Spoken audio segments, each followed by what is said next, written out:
È una platea che resta ammaliata dal Presidente del Consiglio. Il mondo dell'impresa trova qualcuno in politica che finalmente parla di quel che deve essere e deve fare il Paese da qui a 20 anni e che sta gettando delle basi per questo.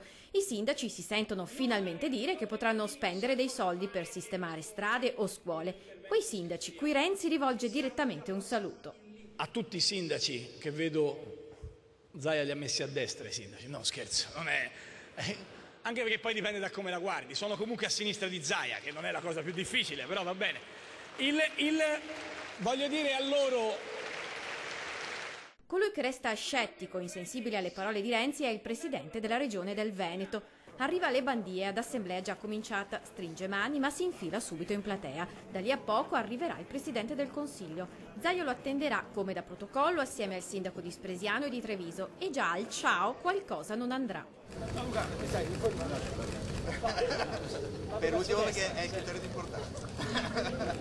Luca Zaia non sempre applaude, del resto a differenza dei colleghi sindaci per la regione ancora non c'è lo sblocco dei denari. Stiamo lavorando per riuscire a farlo anche per le regioni, stiamo in tavolo con le regioni, ancora non abbiamo trovato la quadratura economica. Il tema del patto di stabilità piuttosto che il taglio dell'IMU o il patto di stabilità per i comuni sugli investimenti hanno un grande punto di domanda, che è quello da dove si recuperano le risorse. Io ve lo posso già anticipare, si recupereranno direttamente dal fondo della sanità. E poi ancora Renzi, senza troppi giri di parole, allude a Matteo Salvini e ai suoi blocchi.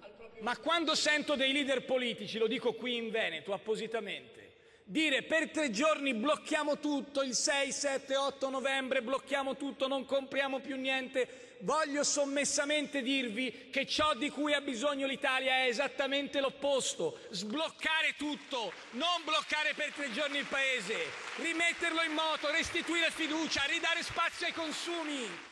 E Zaia, ad assemblea ultimata, spiega chiaramente il suo disappunto. Fare un'assemblea e fare un intervento così importante come da parte del Presidente del Consiglio e bypassare a pie pari tutto il tema delle banche popolari, di quello che sta accadendo, direi che non è assolutamente compatibile. No, il veneto Luca Zaia non è stato per nulla affascinato dall'accento toscano di Renzi.